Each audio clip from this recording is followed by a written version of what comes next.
Welcome back to the Conch Economist. Today we're going to look at the current economic situation, so let's get right into it. All right, starting with housing. The latest data from December shows some positive movement in existing home sales. According to the National Association of Realtors, sales jumped 5.1% month over month on a seasonally adjusted basis of 4.35 million units. Pretty good. The biggest monthly gain in nearly 2 years. Inventory tightened, dropping 18% from November, but median prices held steady at around $405,000, just a little higher than a year ago.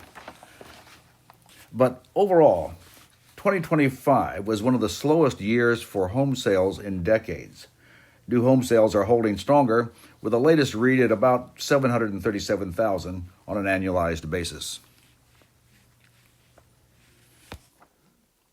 Turning now to inflation, the December CPI came in with a 0.3% month-over-month increase, keeping the year-over-year rate steady at about 2.7%. Shelter costs, such as housing and so forth, costs remain a big driver, but overall inflation's cooling toward the Fed's 2% target.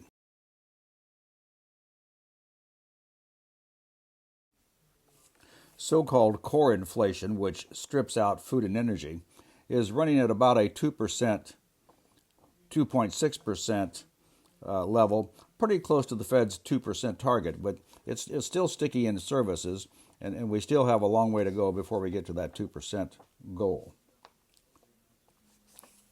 Speaking of rates, the 10-year Treasury yield is sitting around 4.14% right now, down a bit. That's helped pull the 30-year fixed mortgage rates to about 6.15%. Still a little high, but it's likely that it was helping to fuel the December sales bump in housing. The labor market is resilient, but it's slowing a little bit.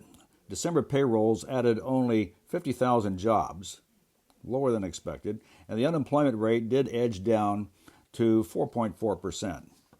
Wage growth did stay solid. Average hourly earnings were up 0.3% for the month and about 3.8% year over year, which was good news, giving workers some real purchasing power as inflation eases a little bit.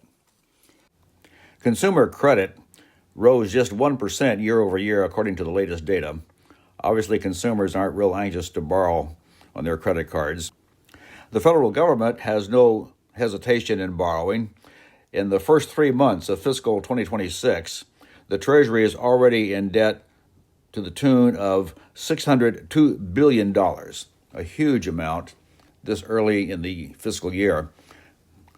The red flags that are waving with reference to the federal deficit, I cannot overemphasize. This is going to cause considerable problems in the credit markets and interest rates in the months and years ahead. That concludes our report for today.